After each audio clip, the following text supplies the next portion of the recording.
Zaradi čedalje večje osveščenosti in sprememb v vrednotah potrošnikov se podjetja vse bolj zavedajo, da s svojim delovanjem soustvarjajo družbeno realnost, v kateri delujejo.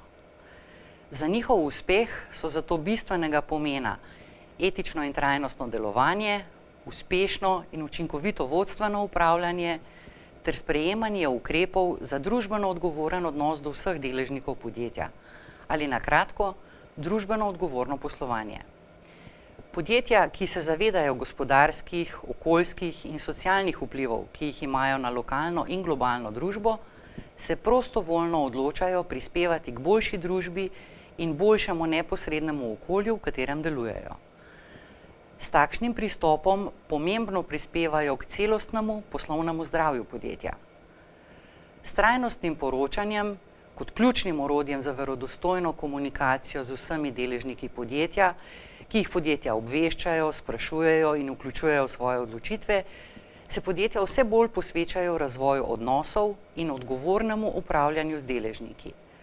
Odražajo in razvijajo svojo družbeno odgovornost ter si zagotavljajo trajnost obstoja in uspeha.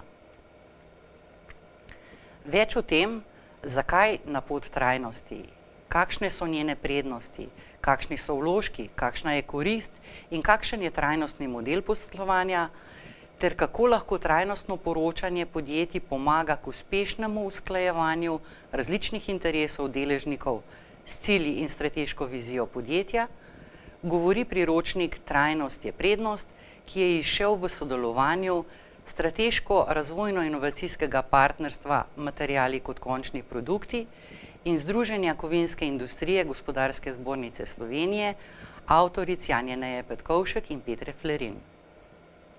Priročnik bomo predstavili na strokovnem posvetu 20. junija na Gospodarski zbornici Slovenije, kjer se mi bo pridružila gospa Saša Leben, direktorica za razvoj na Formitas Group, članica upravnega odbora Slovenske oglaševalske zbornice ter predsednica Združenja agencij na Slovenski oglaševalski zbornici, ki bo spregovorila o trajnosti in družbeni odgovornosti kot ključnem elementu delovanja, vizije in razvoja podjetja skozi tržno-komunikacijske aktivnosti.